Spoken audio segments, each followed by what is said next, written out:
which states clearly that I want to make successful people shine better. Feedback is not provided by people who are not interested in if you could eliminate one workplace practice forever, what would workplace practice of keeping people in office for long hours. Correct. It is counterproductive. Neuroscience tells us that our brain will function optimally for a certain period of time. And then there is a law of diminishing. Just by the fact that people are longer in office does not mean that they are working yourself better. You will live a better life when you know yourself, when you understand your motivations, your fears, your doubts. Can you share a story from your life or a client when the real leadership change or transformation happened? Any one story or experience? The realization and awareness came into him that a lot of the conflicts that he's getting into, a lot of differences that he notices with other people is because he thinks in binary. Like I said, a yes or a no, a right or a wrong, or a black or a white. When I became a coach, it changed a shift, a transformation in the way I built relationships. I interacted and transacted with the people and the world at large. All these elements started moving into that space as well.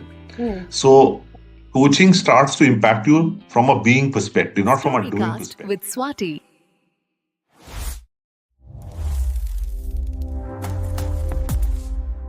Hello everyone and welcome back to Storycast with Swati. Today's episode is special because we are talking about something all of us deal with: leading ourselves, leading others, and growing in the process. Our guest is someone who has helped hundreds of leaders unlock confidence, clarity, and purpose. We are joined by Deepak Sawhney, leadership coach, facilitator, and co-founder of Phrenimos School of Transformation. He has worked with senior leaders across different industries, and his focus is simple, practical leadership, the kind you can apply in everyday life, not just in the boardroom. He also mentors new coaches and change makers and believes that real transformation comes from self-awareness, resilience, and small habits that create a big impact. Deepak, thank you so much for joining us. It is simply wonderful to have you here. Thank you so much, Swati. It's a pleasure to be here, and I look forward to your questions, and I hope I do justice to this nice introduction that you have provided to your audience. Pleasure is ours, sir. I mean, it's a great opportunity for me as well to be interviewing a personality as big as you. So I want to first start with your personal journey because, you know, people just don't wake up in the morning and decide to become a leadership coach. Something, sparks it. So what made you choose leadership coaching as a career?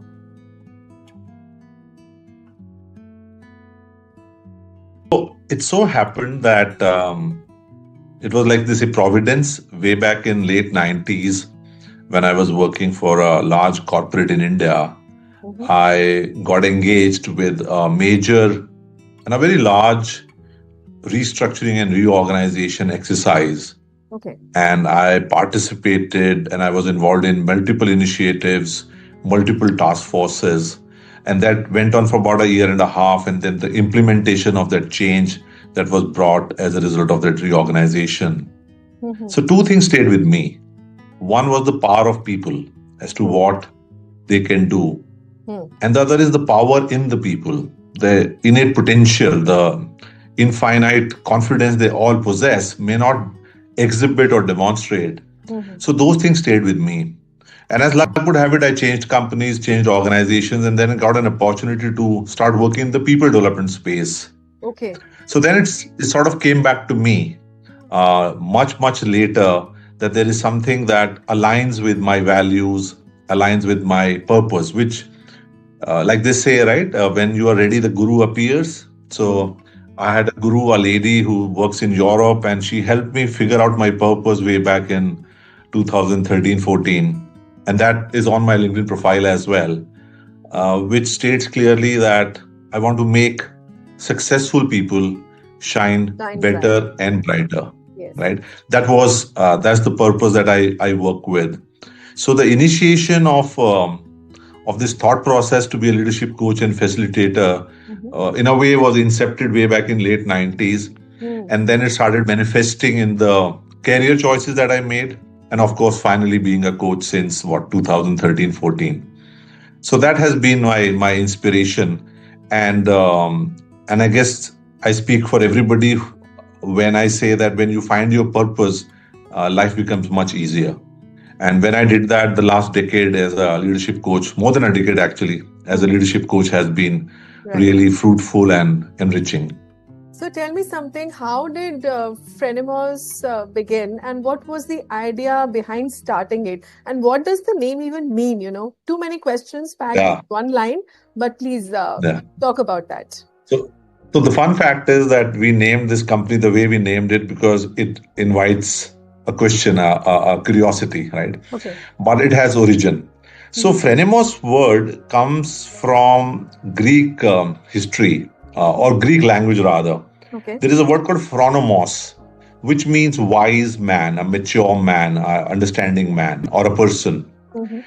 And also there is another word called phrenic nerve, which actually controls our diaphragm and controls our breathing. Right. So this word actually came up in 2013 and I created a website around that. But it came to real life in 2021 when we started this Phrenimos School of Transformation. So how does it connect? It connects because once I started coaching way back in 2008-9 internally in the company, there was a realization, there was an awareness that coaching is actually a way of life, a way of living your life. It's like a life skill. And it is very essential to every human being to know this and learn this. And because like I said, like breathing is a way of life, so is coaching. So that's the connection, that's the origination of this word. And that's why we named it Phrenimos School of Transformation. Because we also believe that, like they say in aircrafts, when there is a crisis, that first put on your oxygen mask. Right. So you help others, right? So if I can't breathe well and I don't know how to breathe well, I won't be able to teach others or educate others on how to breathe well. Breathing is also, if somebody does yoga, they will understand we do a lot of shallow breathing. Right. But when you do yoga, you understand what is deep breathing and what does it do to human bodies. And so is coaching. So Phrenimos School of Transformation is a place where we help people first dig deep inside themselves and begin from within. So before you, like Mahatma Gandhi said, before you see the change in others, you be the change, right? So similarly, we want people to change themselves, understand themselves and transform themselves before they help others. So Phrenimos School of Transformation is a place where people come in to become a coach, but in the process, they are able to dig deep within and rediscover themselves, become aware of themselves. Right. So that's the long story to your short question as to how Phrenimos came up and what it does now.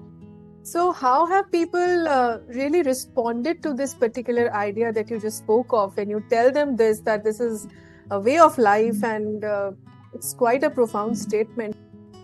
Look, if one goes into a bit of an understanding of coaching, it revolves around 2-3 key dimensions. One of the dimension is you have to listen well. And to be able to listen well, you need to be curious enough and non-judgmental to ask a very curious question. And then when you listen with empathy, right? If you look at just these basics, you will realize that's what makes humans humans. And if we can imbibe and embrace these 3 elements in our life, in our daily conversation, daily transactions, we will not only change our lives, but we'll change the lives of people around us. So when people walk into our programs, when people walk into our coaching programs, they understand that from a Phrenimos perspective. But when they experience this in our conversations, it becomes amply clear for them as to how to live a life. And when I said that people need to change themselves before they attempt a change in others or impact others, it begins with these very basic things that sometimes we forget. Like in management, say when things go wrong, go back to basics. I think human beings, that's why I talked about coaching is a way of life. We have to go back to being those humans who, who are curious enough, who listen well, and who empathize and work with compassion. Right.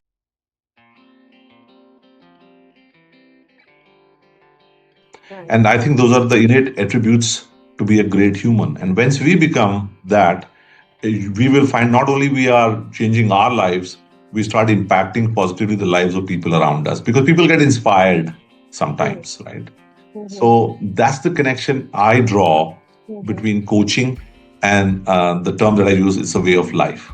Right. And profoundly, when I became a coach, it changed me first, right?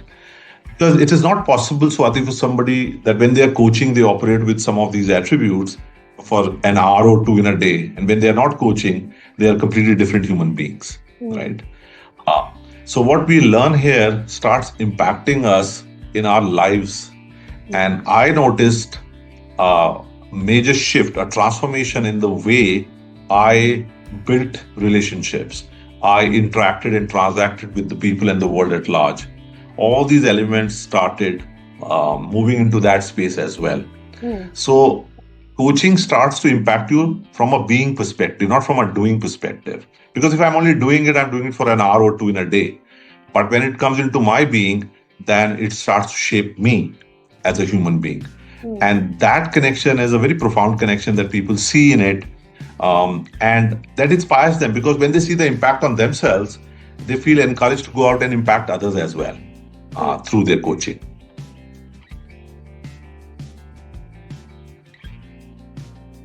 So, as while this conversation is also on, I think this particular thing called coaching, it involves a lot of emotional energy. So when it is time for you to unwind and recharge, how do you do that?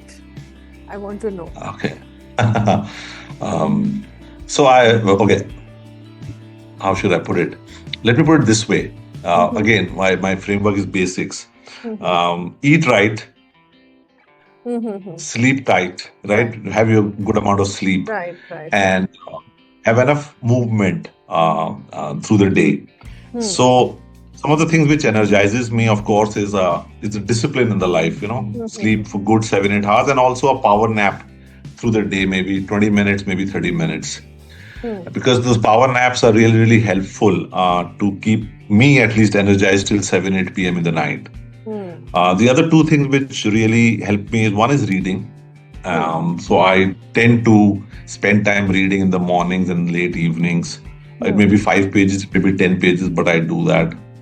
And the other thing is I picked up golf about 7-8 years back. Okay. So I have to play golf at least 2 or 3 times a week, and that's my way of energizing myself, keeping myself physically fitter, and of course, like I said, eat right and sleep tight, which means have a good amount of sleep. That's essentially my way. But the larger energy provider to me or giver to me are my clients that I work with. Because when I work with them and have those 1 hour, 90-minute sessions with them, the energy they bring rubs off on me as well. I am amazed by how much people are committed to achieving their potential. And that inspiration itself is quite energizing in that sense. So, can you share a story from your life or a client when the real leadership change or transformation happened? Any one story or experience? I was coaching a very senior leader, and the goal for that coaching, one of the goal was that this person needs to collaborate better with other senior leaders at his peer level in the organization. And when I spoke to the managing director of that company, who was the sponsor of this client, he mentioned to me that quite often he hears stories about conflicts. He hears stories about how this person shows up in conversations and leaves the conversation midway because he gets angry and so on and so forth. Having heard that, when I started working with this client, I noticed a pattern. And as coaches, like I said, we listen. We listen not only to what is being said, we also listen to what is underlying patterns. We listen to the assumptions probably which are creeping into the conversation. Right. And having noticed a pattern, it came out that this person is very highly value driven. And to him, it is either a yes or a no. Okay. It is right or a wrong. It is or a black or a white. There was nothing in between. When I gave this feedback and sought his understanding on that feedback, the person did admit that he's driven by these values that he really cherishes and he has grown up with. And the realization and awareness came into him that a lot of the conflicts that he's getting into, a lot of differences that he notices with other people is because he thinks in binary, like I said, a yes or a no, a right or a wrong, or a black or a white. And then the realization came to him that there is a gray as well. And people operate in grays as well.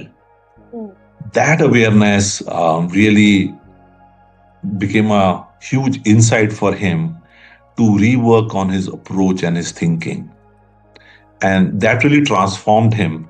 And 6 months later, when we sort of concluded the coaching journey for this leader, we do a close-out session with the manager of this person, of the leader, and in this case, the MD. And I think MD stated very clearly to him on his face that he has seen a dramatic improvement in how he has now built relationships and the work is going on smoothly because the escalations to him had come down dramatically and he was working more hand in hand with him. And that transformation was also gave me a lot of joy because not only because of what I did as a coach, but what I believed the client did. It's not easy to take feedback, Swati, where the feedback stares you in the face like a mirror and shows you, of course, some of the sides that you don't know, Right. but to have the heart to know what you could be implicitly creating or without knowing yourself creating. And hats off to the courage of that leader to accept and work on it. So it truly was a transformational experience for that leader.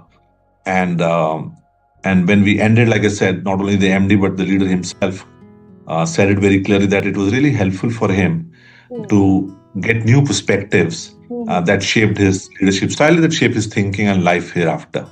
Yeah.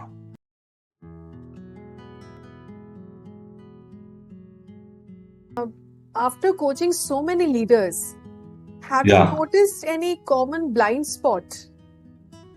We all have blind spots, Correct. right? And the blind spots are essentially about how we are landing with others.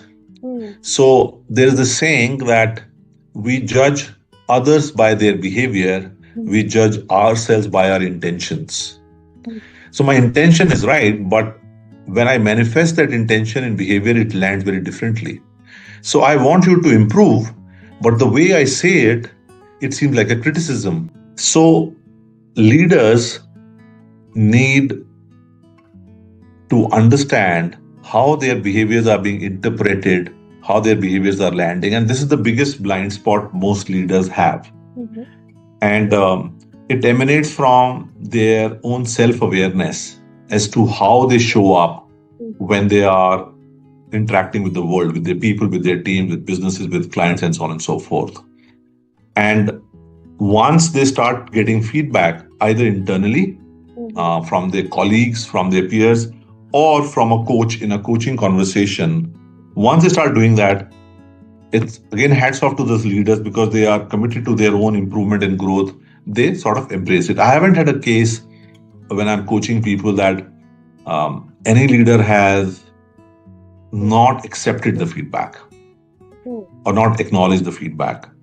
So coming to the basic question you asked, what is a blind spot? The blind spot is that they do not know well enough about themselves. What are their strengths? what are their improvement areas, what are their gaps, and how their behaviors are landing on others, and how that could be limiting their potential to achieve more and do more.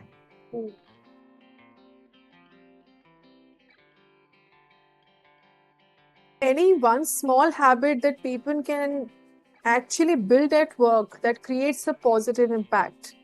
I mean, there is so much pressure in a workspace, but any small Yeah. habits that might just get them started or initiated into the area of internal transformation that you've been speaking about. So this is my view that what is the difference between, or what creates great leaders and differentiates them from good leader, is the practice of reflection. Like you said, chaotic world, busy world, we are running from one meeting to another meeting, one task to another task.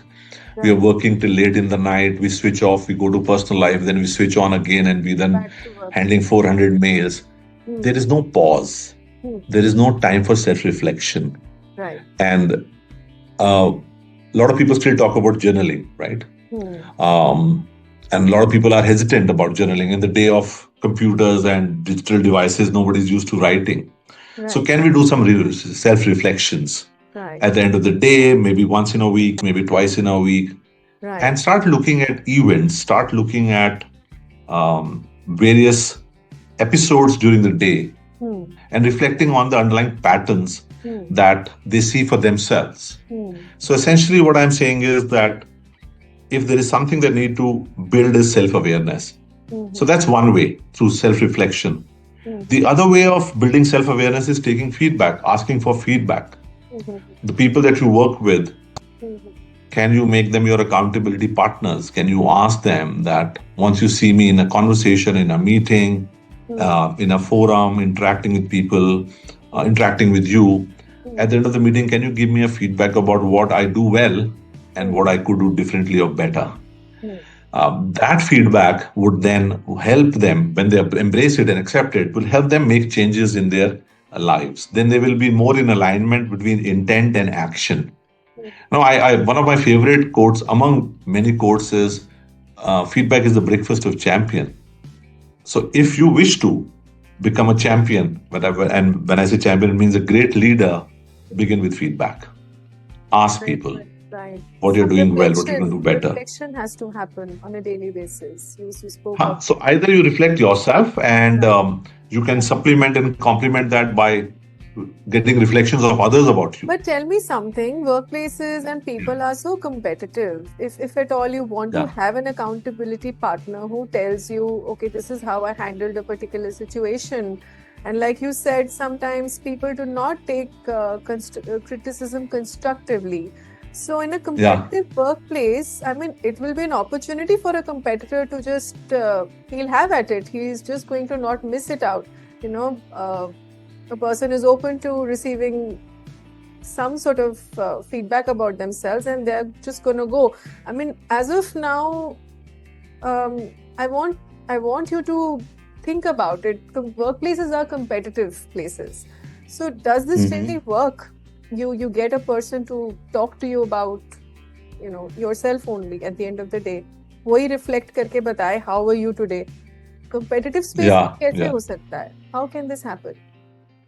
Right. So I think I sense in the way you have framed this question, Swati, is there is a bit of a generalization here. Okay. We believe everyone is competitive, right? Okay. You may have had one or two people, maybe three people who are competitive and may not give you the required or the correct feedback, or in the manner it has to be given. Right. But when you broad base your feedback among many people in your teams or peers, you would also study a pattern. So let us say I talk to you and you are competitive, and you give me a feedback that does not land very well with me. But I'm talking to 5 other people. And if I don't see that feedback getting repeated or that pattern again, then I can choose to ignore it. Right? Right. And then work on where I see as a pattern. Right. But if we assume that people are going to be competitive and not going to give us feedback, then we are living in a silo. We are living in a closed room. Okay. We are not open to any influences that will work for my good. So my simple philosophy is if you go to 10 people and 3 give you not so required feedback and 7 give you, by not going, you're losing out on the 7. And by going, you are benefiting from 7. Right? So take your call. If you can do great reflections yourself, do it. Let me give you some more data. A lot of people don't do this. Feedback is not easy. It's very stressful to go. And it takes a lot of courage. You have to be vulnerable enough to go to somebody and say, hey, give me feedback. And talk right? about your It's not easy. Also, honestly, it's right. So you need to be vulnerable and it requires courage. Right. Now, when we do coaching, a lot of organizations do a very structured 360-degree feedback. Right. And as coaches, we study that feedback and we then debrief or interpret that feedback for those persons. I haven't had a chance where anybody has not accepted that feedback. They have accepted it. And half of them tend to say, we know this already. But yet they had not worked on it. But now that they know that others know this about them, it creates energy and motivation. Look, if people think like this, I need to either change it or sort of reiterate it. If they're saying you're doing good, then let me do more of it.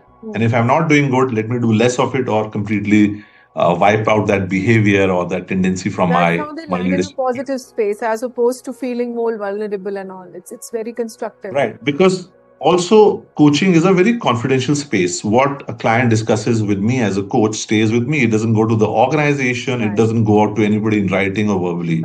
So once we provide that safe space, leaders feel encouraged to be more vulnerable, feel encouraged to be more reflective, feel encouraged to be thinking, feel encouraged to make changes and shifts in the way they show up as a leader.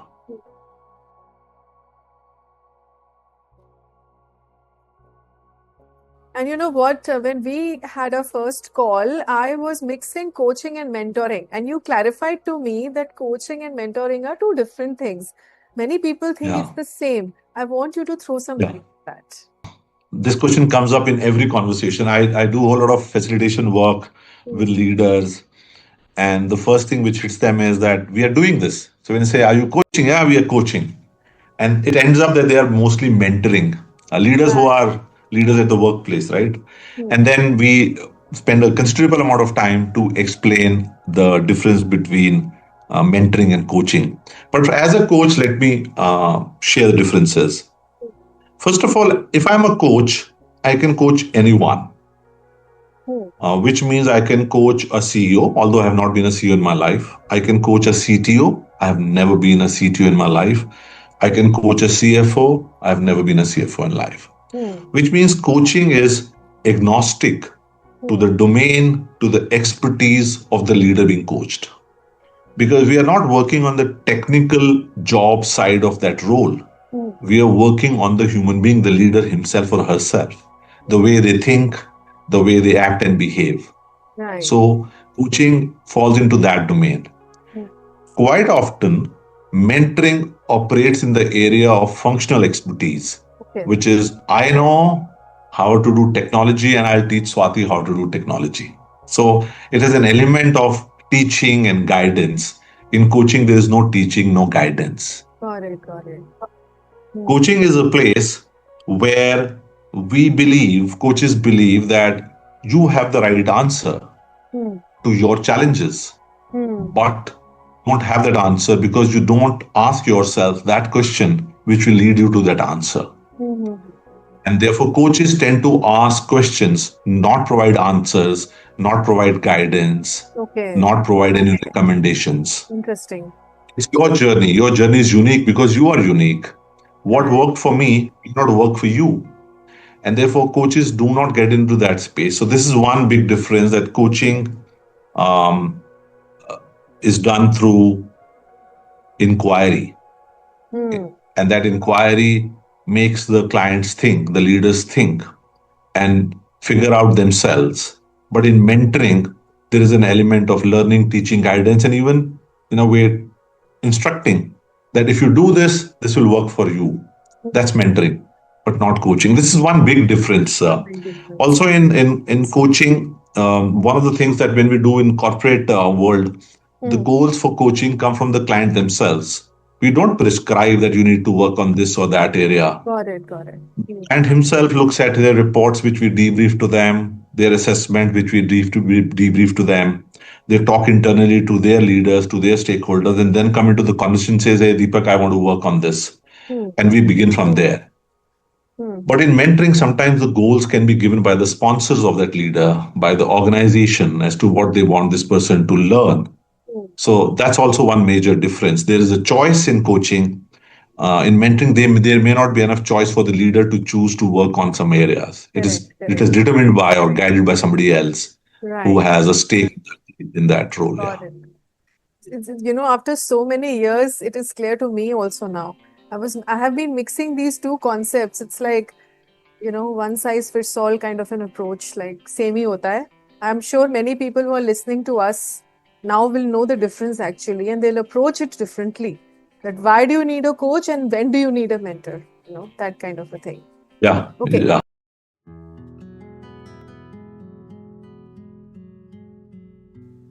So, how do you see leadership development changing in the next 5 to 10 years? Tell us that.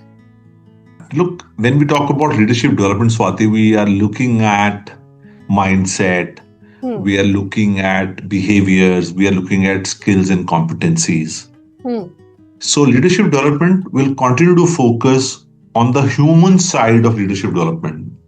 The technical sides are impacted. The functional sides are impacted because of this technology called AI, which is creeping in thick and fast. I was about to ask you that also. Right. Good, you yeah. So about a few days back, I saw on Twitter, they had given a list of about 40 odd jobs, which will be hugely impacted.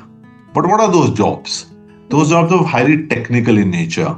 Right. So AI will creep in and will take away the challenges around functional expertise and so on and so forth required in leadership role. But you and I know, Swati, that as leaders grow in the hierarchy of leadership, the focus on the functional expertise keeps coming down, and the focus on the human side, people management side, grows bigger and bigger, including strategic thinking. Very right? Well said. So from that perspective, directionally it will remain there. I think the investments required by the organizations in making people reach their potential will grow. And that means that the so-called competitive space for leaders to grow themselves would be in the areas which I call human areas, right? How they work with people, the empathy, the emotional intelligence, the cultural awareness. Those elements will start to engage people more and more. And that's where people like us as coaches, as facilitators, need to really skill ourselves to be able to help these leaders move up and reach their potential. That's the emerging space for the next 5 to 10 years. Right. AI will take care of the rest. Let me put it that way. Correct. Because it's remember, a positive outlook actually, very positive outlook. Positive, I'll say a very realistic outlook, because I think the new edge of leadership, we are already seeing some signs of it, lies not in the technical expertise, lies in the empathy, lies in the connection, lies in the way people look at their own well-being and the well-being of the people the people they work with, right? So those dimensions are becoming important. And COVID has taught us a lot of lessons, including this lesson that we have to take care of our people. We have to nurture our people. Correct. And that requires a completely different leadership paradigm. Right. So what advice would you give to... Sorry. Please continue. No, I was only saying with this new generation, which is, we're well equipped technology-wise, right? They know more than what I know about technology. I think to make meaningful connections and engagement with them, leaders have to turn to be more human than perhaps they are today. More human than what they are today, yeah.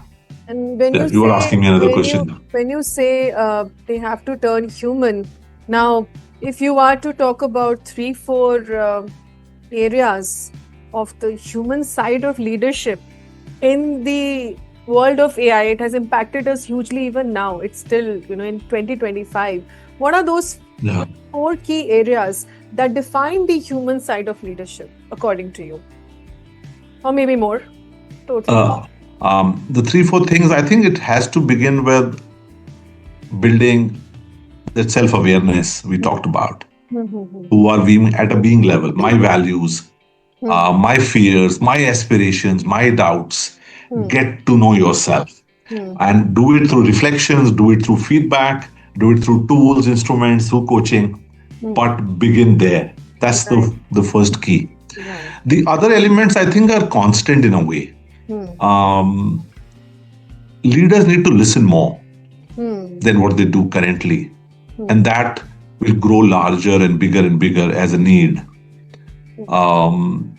People have the ability to think, people have the ability to figure out their answers. For that, they need a safe space. And that safe space comes with listening and being empathetic and not being judgmental. So the second element after listening is also being somebody who empathizes with people. Look, everyone has a story. Even the most confident leaders have stories of rejection. They have stories of doubt. They have stories of needing to be right all the times, right? And therefore, when you help another leader, you can't guide them from your life lived, from your perspective. You have to get into their lives, and that requires us to listen well, to listen deep, and empathize with each story. That is another element that is needed today, will be needed more and more in this fragmented world. We know geopolitically what is going on also. If you look at the global leadership today, and one thing which is lacking is people are not asking questions, people are not empathetic, people are not listening enough. And if we are a microcosm, the leadership is a microcosm of the larger leadership ecosystem, and we need that here as well. So these are a few of my thoughts around what is probably needed to be done more and more by leaders today. And as coaches and facilitators, we need to help them understand the criticalness of this and then help them implement, apply that to their lives. Okay, so this piques my interest. For someone who wants to become a coach, what practical skills matter in the real world? Tell us that. Okay, how should I put it? Look, when you said skills, coaching is a skill. It is made of multiple skills within coaching. Correct. And I mentioned that when I talked about coaching is a way of life. And if I were to just talk about big bucket skills, being curious, asking questions, listening, empathy, being non-judgmental, this is broadly. And if somebody naturally, behaviorally has these tendencies, they will find it way easier to become, to educate themselves, learn the skills from a standpoint of being a coach, and then adopt this as a practice for their vocation. But like I said, coaching is a skill, and skills can be learned. Somebody who is not naturally or as good in any of these elements that I just spoke of can walk into a program which is offered not only by Phrenimos but many other schools of coaching, and it is stipulated that a person goes through minimum of 60 hours of training and 10 hours of mentoring. And the purpose of the intent of this training and mentoring is to help them not only learn but demonstrate these competencies in a coaching conversation with a client, right? So it's not just knowing coaching is enough. It's being able to demonstrate that I am a coach. And as I mentioned earlier, before I do that, before I do it for others, I need to transform from within.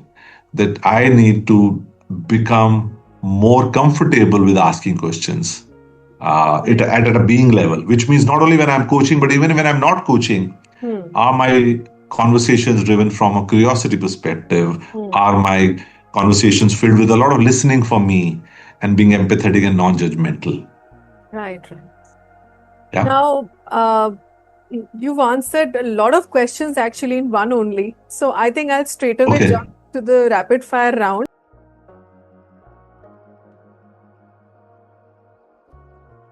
A very interesting chit chat. But I want you to answer in one word or any one line that comes to your mind first. All right. So Difficult one, but let me try. Yeah.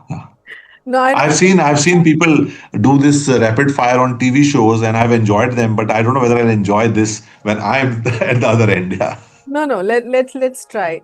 So a book Yeah. every leader should read. A book every reader should read. Okay. That's interesting one. Um, I think top of the mind. There are many books, but top of the mind is this book called "The Way We Are Working Isn't Working." It's by a gentleman called Tony Schwartz, and he talks about overall life, and it is more directed at people who are perhaps in the corporate world where they're going through this chaos and challenge of never-ending days, never-ending emails, and stress and pressures, and how it can lead to unhappiness and a life which is not filled with satisfaction and joy. Yeah. So it is very topical today, and that I would recommend. I'm sorry for the long answer, but this is the book. Yeah. It's okay. Okay. So hustle culture, yes or no? Both actually. Both. But I think both. Yeah, because I think maturity is when you know you have to hustle, you hustle. If you don't have to, just go easy. A quote you live by? Culture eats strategy for breakfast. Right. Interesting. Most organizations focus on training. And when I get engaged with them, I also want to understand their culture, because I believe that training will go to a knot if the ecosystem, the culture in the organization is not ready for leaders to learn and apply new learnings. So to me, that culture is an important critical element. And one great thing a leader must never compromise on. Integrity. And let me define integrity. One is that if they say what they say, they should do what they say. And they should never say they have done something if they have not done it. So that's one level of integrity. The other level of integrity is that they should be seen as building themselves as leaders each and every day. They must be seen, which means let the world know, let the team know that I'm working on myself, I'm work in progress, because that's inspirational for the team, because they know their leader is also trying to become better each day at work, either by training, by coaching, by mentoring, or by just educating themselves through programs. So integrity towards self and integrity towards other, I think that's key. So what's harder, giving feedback or receiving it? If I say both, then you will not like the answer. Actually, it is both. Yeah. I like your sense of humor, actually. Let me amplify why I'm saying both. Look, if I have to give you feedback, I should feel safe that my feedback will not create repercussions for me. Right, correct. Because if I say something and you don't like it, correct, you may misuse it against me. Similarly, when I'm taking feedback from you, it is difficult because I should be able to honestly receive it with folded hands in gratitude, because feedback is not provided by people who are not interested in you. Absolutely. Feedback is only provided by people who are interested in you. So demonstrating that gratitude is important, and we miss that, and therefore it's difficult to even take feedback, because feedback is taken as criticism quite often, and in the way it is given also, it may sound like criticism, and therefore it requires a lot of maturity to see it as just a feedback for improvement. So it is both, to my mind. Okay, so if you could eliminate one workplace practice forever, what would it be? Workplace practice of keeping people in office for long hours. Correct. It is counterproductive. Neuroscience tells us that our brain will function optimally for a certain period of time. And then there is a law of diminishing returns. The brain is not as productive after a certain time of continuous engagement. And if we can all understand that neuroscience perspective, We will not have long meetings. We will not have long days. Just by the fact that people are longer in office does not mean that they are working qualitatively. Quantitatively, they are working for 12 hours, but qualitatively, they may be working for 4 to 5 hours. So that workplace practice, that's why there is this very senior leader in Indian ecosystem who said some 80 hours a week or something. I was quite shocked and surprised to hear that. I regret I'm not able to make you work on Sundays, to be honest. If I can make you work on Sundays, I'll be more happier. I work on Sundays also. What do you do sitting at home? How long can you stare at your wife? How long can the wife stare at your husband? Come on, get to the office and start working. That knowing well our own brains and our own capacities, we hear something like this. And this is coming from a leader who is really known and revered in Indian and globally as well context. Yeah.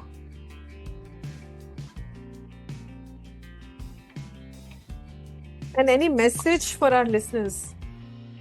Oh, I have no messages. No messages at all. Who am I to give a message to anyone? Excepting that, get to know yourself better. You will live a better life when you know yourself. When you understand your motivations, your fears, your doubts, it will help you. It will help you make sense of yourself. You will not be unnecessarily frustrated or angry or upset at the end of the day on others, because a lot of these frustrations are because of who I am, not what others are. Correct. Knowing self would really help. Yeah. I agree. So Deepak, thank you so much for sharing your journey, your insights, and such simple ways of looking at leadership. This was the most interesting conversation I've ever had, on leadership, really. And I think a lot of listeners will walk away with something they can actually use in their own lives, It was very easy to relate to what you're saying. And whether they're leading a team, a company, or even just themselves. So, yeah, thank you so much for your time and for all that you've shared with us, your journey and everything. Thank you, Swati, for this opportunity. I'm not sure whether people will benefit or not, but I'm here because you invited me, and if any one of the things that I said makes sense to anyone, I think the purpose and objective of this Storycast from your end is worth its time that we invested in. Yeah. So thank you so much. Lovely talking to you, and you have played a role in making me comfortable in the way I showed up, if I showed up the way you wanted me to. Yeah. So thank you so much. Thank you. It's been a pleasure. Thank you so much for your time. Thank you. Have a great day. Take care. You too. Bye-bye. Bye. And to everyone listening, thank you for tuning in to Storycast with Swati. If this episode made you think, reflect, or learn something new, don't forget to share it with someone who might enjoy it too. You can find all previous episodes on my YouTube channel. I'll see you in the next one. Until then, take care, stay curious, and keep growing.